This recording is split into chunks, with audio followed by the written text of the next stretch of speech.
9th class. Welcome back to my channel. Today we will do chapter 6 lines and angle. ठीक है, lines and angle topic है अच्छा. अगर आप उसको थॉरोली करोगे तो बहुत अच्छे से समझ में आएगा. ठीक है, तो मुझे पहले थ्योरम से कराना है. पहले मैं आपको थोड़ा सा बताती हूँ लाइन्स एंड एंगल में है क्या, देन आफ्टर मैं थ्योरम से इसको कराऊंगी.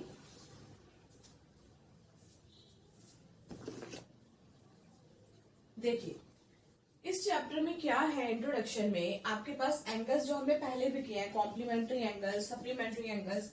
क्या होते हैं कॉम्प्लीमेंट्री एंगल्स? कॉम्प्लीमेंट्री एंगल्स जिन दो एंगल का सम, जैसे ये है 50 डिग्री, ये 40 डिग्री, इन दोनों का सम ऑलवेज 90 आएगा. That is called complementary angle. ये कॉम्प्लीमेंट्री एंगल कहलाएगा. Then supplementary angle. Supplementary that means 180 degree form करेगा. जैसे ये है 180 डिग्री. अगर इसको मैं बीच में से एक रे बना देती हूं तो ये बन गया 120, ये बन गया 60. अगर आप इन दोनों को ऐड करोगे तो आपके पास क्या आएगा 180. ये पूरा बन जाएगा 180. That is called supplementary angle या लीनियर पेयर. मतलब जब दो एंगल्स का पेयर जो है वो 180 बनता है, that is also called linear pair. इसको लीनियर पेयर भी बोलते हैं. ठीक है, इसके अलावा हमने जो यहाँ पर करना है, लीनियर पेयर के अलावा हमें जो सीखना है वो है वर्टिकली अपोजिट एंगल. यानी वर्टिकली अपोजिट एंगल क्या होता है? अगर ये क्रॉस बन रहा है, यानी कि दो लाइंस ऐसे बन रही हैं, तो एक क्रॉस बन रहा है तो ये वाला एंगल इस वाले एंगल के ऑलवेज इक्वल होगा. यानी ये 30 डिग्री है तो ये भी 30 डिग्री होगा. ये 40 डिग्री है तो ये भी 40 नहीं 150. अगर ये 150 डिग्री है तो ये भी 150 डिग्री ही. ठीक है, वर्टिकली अपोजिट जो क्रॉस में बनता है, इसका अपोजिट एंगल हमेशा इक्वल होते हैं. ये हमने प्रीवियस क्लासेस में भी किया है. ये है vertically opposite angle. Vertically opposite angle. तो जो हमारी फर्स्ट एक्सरसाइज है, मैं एक्सरसाइज के अकॉर्डिंग ही थ्योरम बताती जाऊंगी. तो जो हमारी फर्स्ट एक्सरसाइज है उसके अकॉर्डिंग वर्टिकली अपोजिट एंगल की फर्स्ट थ्योरम है, जो अब मैं आपको एक्सप्लेन करूंगी. देन आफ्टर हम एक्सरसाइज स्टार्ट करेंगे. मुझे एक चीज और एक्सप्लेन करनी है, एडजेसेंट एंगल. एडजेसेंट एंगल क्या होते हैं? एडजेसेंट एंगल वो होते हैं जो बिल्कुल साथ साथ में होते हैं. जैसे मैंने ये बनाया स्ट्रेट एंगल, स्ट्रेट के अंदर मैंने ये बना दिया, तो ये वाला एंगल जो होगा, ये मैंने नेम लिखा, तो ये वाला एंगल, एंगल AOB, ये वाला एंगल इस वाले एंगल के एडजेसेंट होगा. एडजेसेंट जिसमें कॉमन रे आती है वो एडजेसेंट एंगल होता है. यानी जुड़ा हुआ, साथ साथ में जुड़ा हुआ. AOB BOC are adjacent angle. ठीक है, ये तो मैंने एक एग्जांपल दिया. एक और देती हूं मैं. सपोज करो कि एक एग्जांपल है, यहाँ भी मैंने इसको कट किया. अब इसके अंदर वो पूछ रहा है एडजेसेंट एंगल कौन से हैं. तो एडजेसेंट एंगल जो बिल्कुल कॉमन रे होती है, दैट मीन्स ये एंड ये हुए एडजेसेंट एंगल. यानी angle PQS and angle RQS. PQS and RQS are adjacent angle. ठीक है, अगर वो क्वेश्चन में पूछता है do angle SQR is adjacent to angle PQR, यानी एंगल SQR, ये वाला जो एंगल है, क्या ये इस बड़े वाले एंगल का एडजेसेंट है? तो नहीं, ये एडजेसेंट नहीं है, क्योंकि ये साथ साथ में जुड़ा हुआ नहीं है. ये वाला एंगल इस बड़े वाले एंगल के अंदर आ रहा है, उसके साथ साथ में जुड़ा हुआ नहीं है. तो एडजेसेंट का मतलब आपको पता होना चाहिए. क्या है एडजेसेंट का मतलब? एडजेसेंट मतलब जो साथ साथ में जुड़ा हो, जैसे ये वाला और ये वाला बिल्कुल साथ साथ में जुड़ा हुआ है, जिनके बीच में कॉमन रे है। यहाँ पर भी ये वाली एक कॉमन रे है, तो ये वाला एंगल और ये वाला एंगल एडजेसेंट है। बट आप कहो कि ये अंदर वाला एंगल इस बड़े वाले एंगल के एडजेसेंट है, तो नहीं होगा। क्लियर हुआ अभी? या फिर ये वाला एंगल इस बड़े वाले एंगल के एडजेसेंट है, तो ये भी नहीं होगा। एडजेसेंट मतलब जो साथ साथ में जुड़े होते हैं, they have common arm. Common vertex तो होता है, कॉमन वर्टेक्स तो यहाँ भी आ रहा है, लेकिन कॉमन आर्म नहीं है, कॉमन रे नहीं है। समझ में आ गया यहाँ तक? चलिए अब मैं करा रही हूं theorem. If two lines intersect each other then vertically opposite angle are equal. हमारे पास अगर थ्योरम आती है तो हमारे पास यही टू लाइन्स लिखी होती है, इसी से ही हमें रिकॉग्नाइज करना पड़ता है कि कौन से वाली थ्योरम है। उसके अकॉर्डिंग हमें सब कुछ खुद करना है, डायग्राम भी हमें खुद बनाना है, गिवन टू प्रूव जो भी हमें लिखना होता है वो हमें खुद लिखना होता है। तो हम इसको करते कैसे हैं, देखो। If two lines intersect each other, if two lines intersect each other, then vertically opposite angles are equal। तो हमें ये प्रूव करना है कि ये vertically opposite angles equal होंगे, ये हमें प्रूव करना है। आपके पास डायग्राम भी नहीं आएगा। गिवन, फिर इसके अंदर जब हम स्टार्ट करते हैं तो हमें लिखना होता है गिवन टू प्रूव और उसके बाद इसका प्रूफ। तो गिवन में हम लिखेंगे line AB, lines AB and CD intersect at O। Lines AB और CD जो है वो O पर इंटरसेक्ट करती हैं, ठीक है। अब प्रूव करना है वर्टिकली अपोजिट एंगल, यानी एंगल AOD इक्वल है एंगल BOC के। और हमें दूसरी चीज इक्वल करनी है, एंगल AOC इक्वल है एंगल BOD, ठीक है। अब मैं क्या करती हूँ, इस क्वेश्चन को थोड़ा सा इजी बनाने की कोशिश करती हूँ। मैं नंबरिंग यूज करती हूँ, यानी इसको मैं एंगल 1 ले रही हूँ, इसको एंगल 2, ये एंगल 3, ये एंगल 4, ठीक है। अब मैं कर रही हूं उसका प्रूफ। प्रूफ करने के लिए सबसे पहले मैं स्ट्रेट एंगल प्रॉपर्टी लगाऊंगी, यानी लीनियर पेयर वाली। आप देखोगे स्ट्रेट लाइन कैसे जा रही है, देखो ये स्ट्रेट लाइन है, दैट मीन्स इसके ऊपर जो बन रहा है वो स्ट्रेट एंगल बन रहा है ना, यानी लीनियर पेयर बन रहा है। तो हम यहीं से स्टार्ट करेंगे। इन दिस फिगर मैं एंगल की नेम भी ले सकती हूँ, बट मैं क्वेश्चन को, थ्योरम को इजी बनाने के लिए मैं एंगल से नहीं करा रही हूँ, नंबरिंग से करा रही हूँ। यानी मैं यहां ले रही हूं क्योंकि ये है लीनियर पेयर, तो मैं यहां से स्टार्ट कर रही हूं। Angle 1 plus angle 2 is equal to 180 degree linear pair. That is first equation. Similarly देखिए यहां पर, यहां देखिए ये स्ट्रेट लाइन है, अगर ये स्ट्रेट लाइन है तो यहां पर भी आपका यही आ रहा है। यहां पर देखो, यहां पर भी अगर मैं इसको स्ट्रेट लाइन को देखूं तो 1 और 4 भी बन रहा है, तो मैं 1 और 2 ले रही हूं और दूसरा ले रही हूं 1 एंड 4। ये देखो ये है, तो दूसरा ले रही हूं 1 एंड 4। सिमिलरली मैं एंगल ले रही हूं, angle 1 plus angle 4 is equal to 180 degree, that is linear pair. Second equation. अब हम क्या करेंगे, दोनों इक्वेशन को करेंगे subtract from first and second equation. इसका मतलब होता है हम सब्ट्रैक्ट कर रहे हैं। अगर सब्ट्रैक्ट कर रहे हैं तो एंगल 1 से एंगल 1 कट हो जाएगा, 180 से 180 कट हो जाएगा, हमारे पास सिर्फ ये दोनों चीजें रिमेनिंग रह जाएंगी।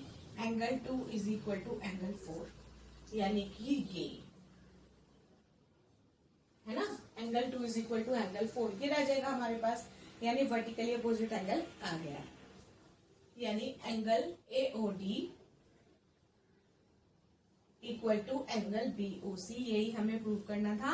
सिमिलरली हम दोबारा दूसरी साइड प्रूव करने की जरूरत नहीं है, उसको हम सिमिलरली से ही लिख सकते हैं। Angle AOC is equal to angle BOD। Last में hence prove.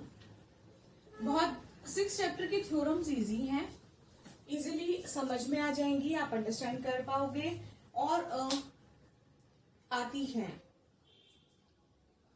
Start exercise 6.1 question number 1। ये डायग्राम है इसका। जब भी एवरी क्वेश्चन आप ये करेंगे तो उसके अंदर सबसे पहले गिवन लिखना है, जो भी आपको गिवन हो, टू प्रूव लिखना है या कुछ फाइंड आउट करना है तो फाइंड लिखना है, और उसके बाद सॉल्यूशन स्टार्ट करना है। इसके हाफ मार्क्स होता है गिवन टू प्रूव के, ये लिखना जरूरी होता है। अब गिवन में देखिए हमें क्या दिया है इस क्वेश्चन में, lines AB and CD, lines AB and CD intersect at O, angle AOC plus angle BOE, AOC यानी ये वाला एंगल, ठीक है, प्लस एंगल BOE, BOE ये वाला एंगल, इन दोनों को अगर प्लस करते हो तो आपका आता है 70 डिग्री, प्लस करके आता है। उसके बाद एंगल BOD दिया है 40, एंगल BOD दिया है 40 डिग्री। फाइंड आउट क्या करना है, एंगल BOE, BOE यानी ये फाइंड आउट करना है, ये हमें नहीं पता है। एंड रिफ्लेक्स ऑफ COE, और ये COE का रिफ्लेक्स, वो रिफ्लेक्स मैं बताऊंगी, पहले COE फाइंड आउट करेंगे, उसके बाद हम रिफ्लेक्स करेंगे। तो स्टार्ट करते हैं। तो फाइंड ये, अब स्टार्ट करती हूँ सॉल्यूशन। देखो सबसे पहले मैं इस वाली फिगर में वर्टिकली अपोजिट एंगल को फाइंड आउट करूंगी, कौन सा है बताओ, ध्यान से देख के सोचो। वर्टिकली अपोजिट का ही क्रॉस बन रहा है, ये क्रॉस बन रहा है और इससे हमें मिल रहा है vertically opposite angle. That means अगर ये 40 है तो ये भी 40 है, क्योंकि वर्टिकली अपोजिट एंगल फॉर्म कर रहा है। तो इन दिस फिगर, इनके नेम लिखते हैं वर्टिकली अपोजिट के, angle BOD is equal to angle AOC is equal to 40 degree vertically opposite angle। मुझे मिल गया। अब मैं आती हूं इस पर जो हमें गिवन था, ये लेती हूं angle AOC plus angle BOE is equal to 70 degree, ये हमें गिवन था। यहां पर से मैं AOC की वैल्यू तो यहां निकाल चुकी हूँ 40 डिग्री, यहां पुट कर देती हूं।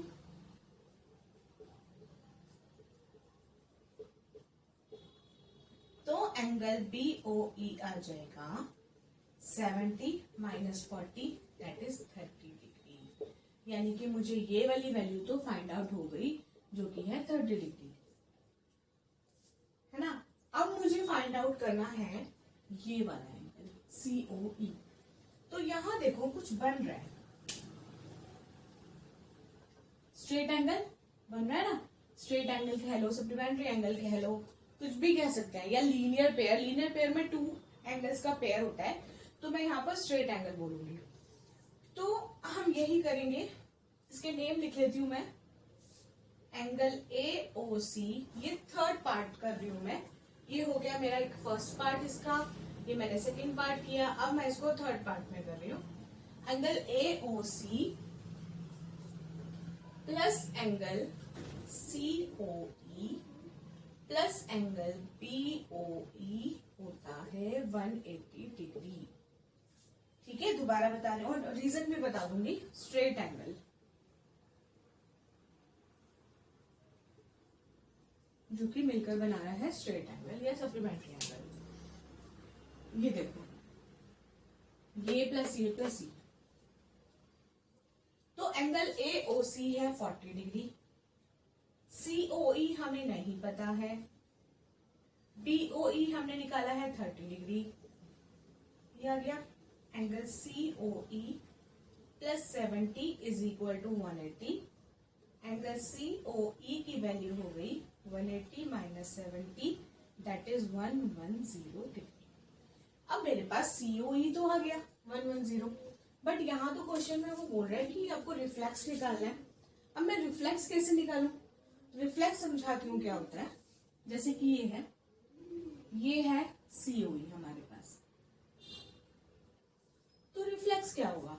रिफ्लेक्स होगा इसको हटाकर पूरा एंगल जो बचता है, यानी ये पूरा कंप्लीट एंगल में से उसको हटाकर ये जो इसका पीछे का हिस्सा बचेगा that is called reflex angle.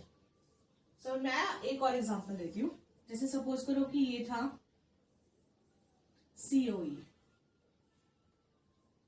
ठीक है, ये है 30 डिग्री। अब वो बोल रहे रिफ्लेक्स निकालो, तो रिफ्लेक्स इसको हटा के जो बाकी का पूरा बचा वो रिफ्लेक्स है। बाकी का पूरा बचा मतलब बाकी का पूरा टोटल 360 होता है, कंप्लीट एंगल 360 होता है। ये कंप्लीट जो सर्कल बनता है वो 360 का बनता है। तो 360 में से अगर हम 30 को माइनस कर देंगे तो ये हमारा रिफ्लेक्स आ जाएगा, यानी कि पीछे का हिस्सा आ जाएगा। यानी ये देखो, इसका ये वाली चीज 360 से माइनस करनी है। दैट मीन्स अगर हमको रिफ्लेक्स निकालना है COE का तो हमें इसे 360 से माइनस करना है। तो यहीं पर कर लेंगे, reflex of angle COE is equal to 360 minus 110 degree. बस 360 से माइनस कर देंगे। जब भी वो रिफ्लेक्स वाला वर्ड बोलेगा बस आपके माइंड में आना चाहिए कि 360 से माइनस करना है। That is the answer. Number 2 पर कैसे करना है, देखो गिवन में है line XY and MN intersect at O। Line XY and MN, ये N है, इंटरसेक्ट एट O, यानी ये वाली जो दोनों लाइन हैं ये O पर इंटरसेक्ट कर रही हैं। एंगल POY यानी ये वाला angle that is 90 degree. A/B 2/3 है। Find the value of C। तो अब हम क्या करें, जब भी हमें रेशो गिवन होगी तो हमें क्या करना है, हमें उसे x लेट करना है। That means let A is equal to 2x and B is equal to 3x। यानी आपको ये 2x लेट करना है, ये 3x लेट करना है। अब ध्यान से देखो, ये क्या बन गया, फिर से स्ट्रेट एंगल है ना। ये प्लस ये is equal to 180 degree straight angle. इसे ही करेंगे हम, लिखेंगे angle XOM plus MOP plus POY is equal to 180 degree that is straight angle.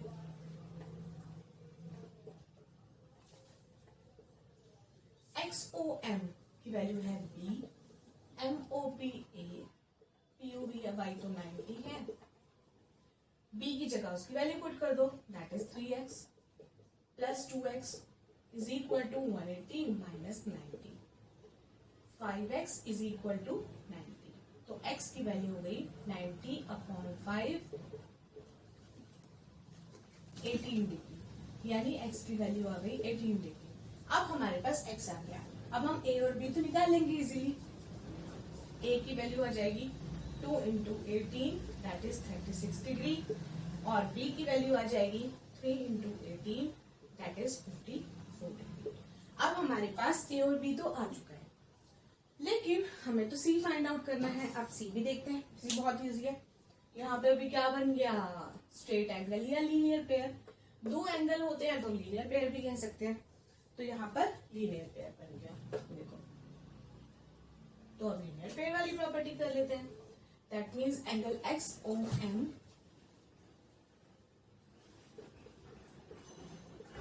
Plus XOL। और अगर आपसे ये नहीं बनता है जैसे मैं बना रही हूं, तो आप angle B plus angle C is equal to 180 लेके भी कर सकते हैं। ये बन गया लीनियर पेयर। XOM है B plus C is equal to 180 degree. B की वैल्यू हम यहाँ निकाल चुके हैं, that is 54 degree.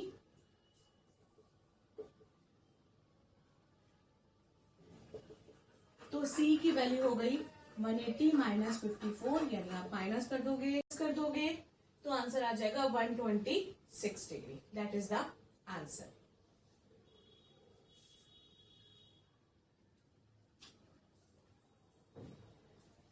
Clear?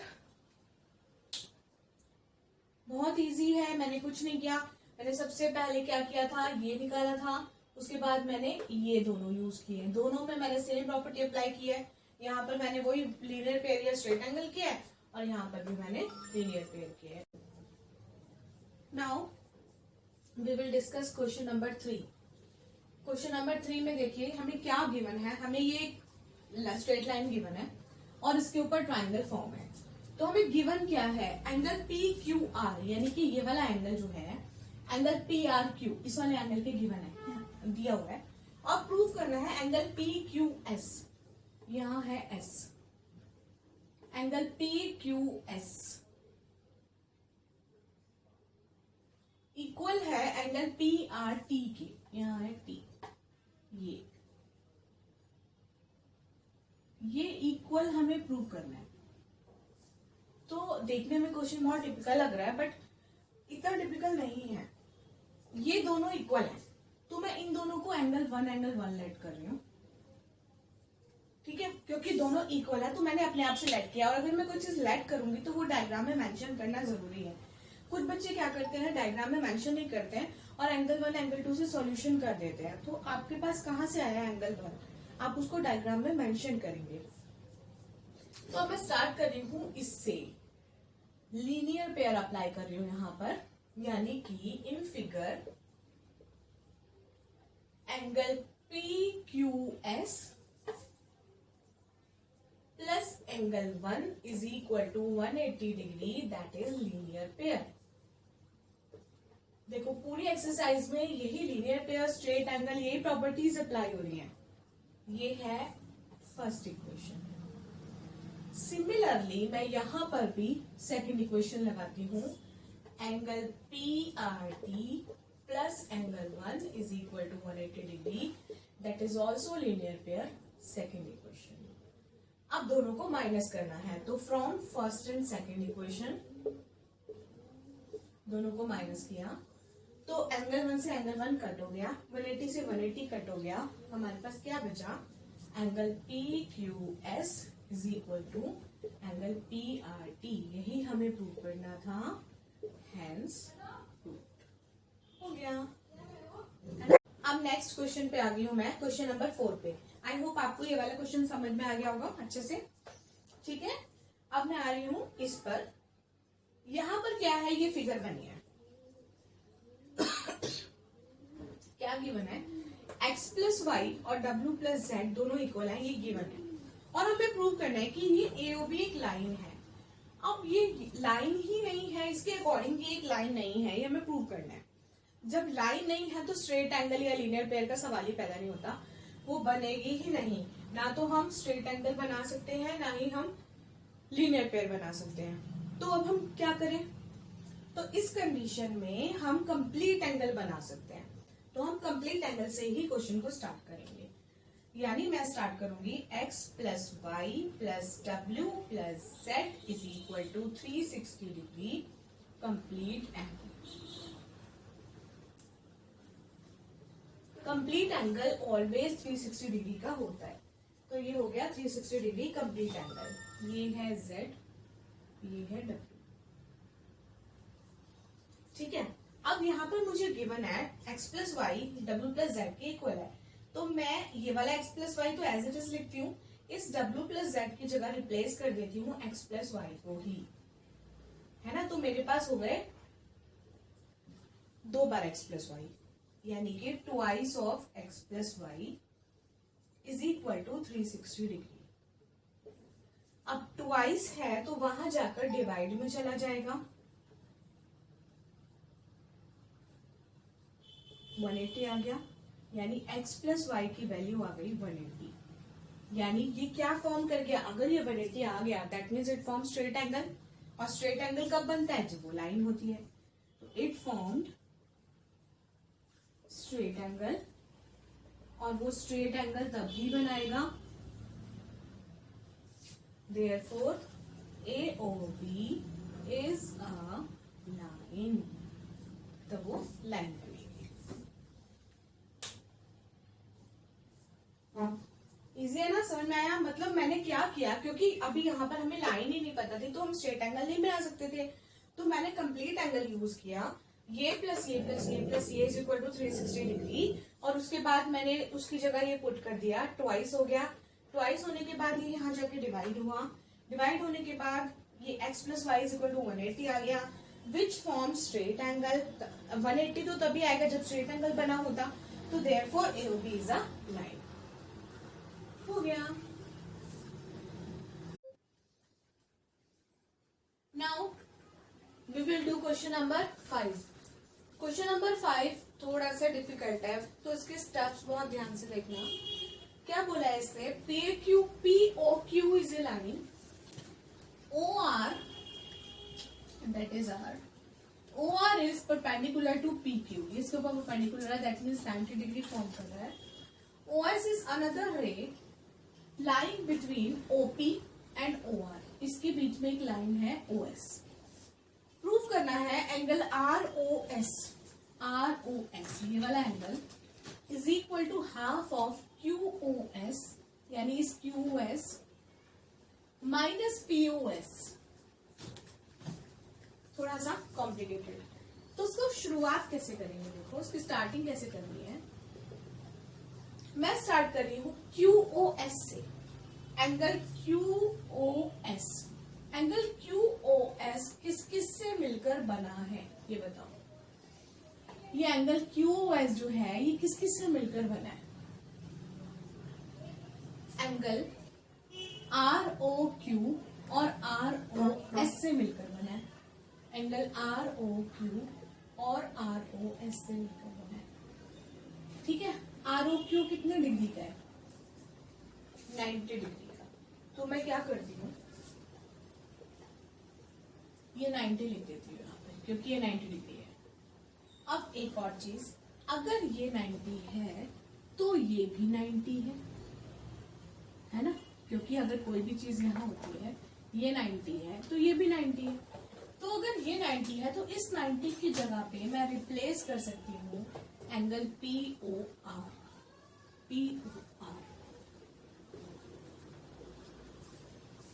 Correct. अब मैंने ROQ से 90 बनाया, 90 से POR में मैंने रिप्लेस कर दिया। अब मैं कुछ भी बाकी कुछ नहीं छेड़ा, मैंने ये एज इट इज रखा है, ये एज इट इज रखा है, बाकी कुछ चेंज नहीं किया मैंने। अब देखो POR किससे मिलकर बना है, POR मिलकर बना है POS प्लस ROS। ये जो POR है ये किससे मिलकर बना है, POS प्लस ROS, और ये वाला ROS जो है ये एज इट इज लिख रही हूं मैं। ठीक है, ये उधर जाके हो जाएगा माइनस, ये बन जाएगा ट्वाइस ऑफ ROS, ये 2 यहां जाकर बन जाएगा हाफ, और ये बन जाएगा ROS। अब यहां से चेक करो जो हमें लाना था, angle ROS is equal to half of this, यही आ गया ना, यही हमें प्रूव करना था, हेंस हो गया, कंप्लीटेड। अब दोबारा से एक बार मैं एक्सप्लेन कर देती हूँ, मैंने कहाँ से स्टार्ट किया क्वेश्चन, मैंने QOS से स्टार्ट किया। QOS किससे मिलकर बना था, QR प्लस ROS से मिलकर बना था। फिर जो ये ROQ था ये 90 था, इसको 90 बना दिया, ये 90 किसके इक्वल था, POR, मैंने POR लिख दिया। अब POR किससे मिलकर बना है, POS प्लस ROS से। ठीक है, POS को हम उधर ले जाएंगे नेगेटिव में, ROS प्लस ROS मिलकर बन जाएगा ट्वाइस ऑफ ROS, 2 वहां जाके डिवाइड में चला जाएगा, और यही हमारा प्रूव हो जाएगा, completed.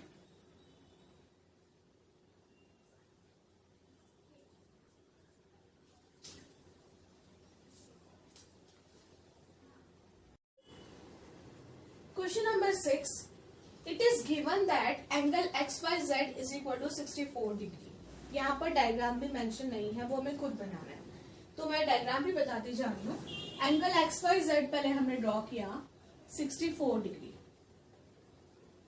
That is angle X, Y and Z. Draw a figure from this information. XY is produced to P. XY is produced to P.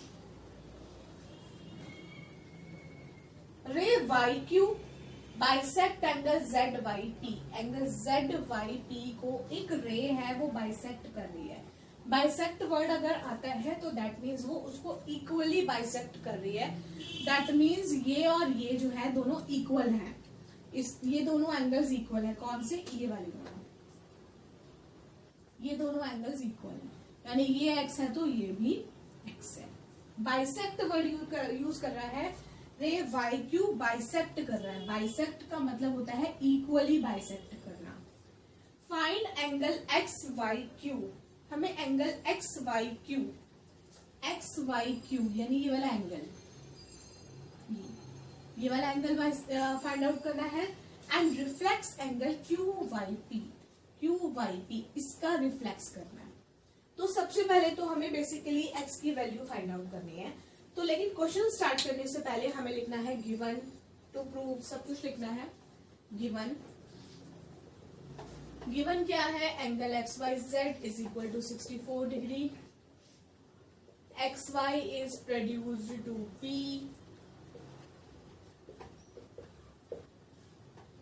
YQ bisect angle ZYP। ये तो मेरा गिवन में आ गया। फाइंड आउट करने को बोला है इसने। जब भी हमें वैल्यू फाइंड आउट करनी होगी तो टू प्रूव नहीं लिखेंगे, फाइंड आउट लिख देंगे। Angle XYQ and reflex of angle QYP। अब स्टार्ट करेंगे इसका सॉल्यूशन। अब ध्यान से देखना, ये मैंने x लेट कर लिया है। अब ये क्या है?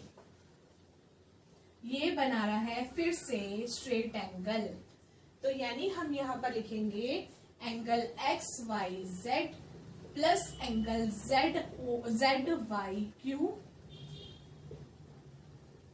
Plus angle QYP is equal to 180 degree straight angle. Linear pair भी ले सकते हो, लीनियर पेयर में 2 का पेयर आता है, तो अब स्ट्रेट एंगल ले लो।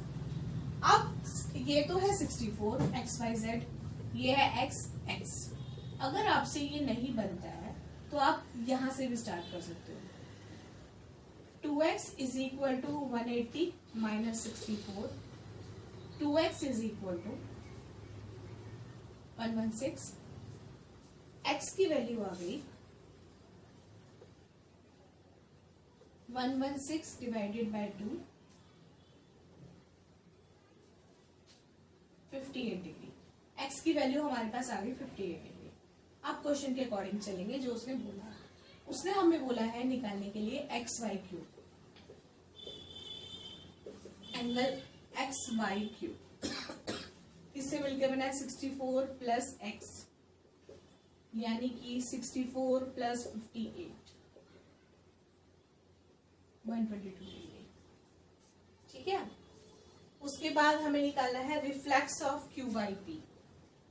रिफ्लेक्स ऑफ QYP, तो हम क्या करें? QYP हमारा आया है x की वैल्यू, x की वैल्यू है 58, तो रिफ्लेक्स निकालने के लिए बताया था ना मैंने 360 से माइनस कर देते हैं, तो हम 360 से माइनस कर देंगे, बस आ जाएगा 302 degree. That is the answer. Clear to everyone? I hope आपको 6.1 एक्सरसाइज अच्छे से समझ आ गई होगी। इसको अच्छे से प्रैक्टिस कीजिए, 2 बार 3 बार प्रैक्टिस कीजिए, तब जाके ये आएगा आपको। और कोशिश कीजिए ये करने के बाद इसके एग्जाम्पल्स भी प्रैक्टिस कीजिए।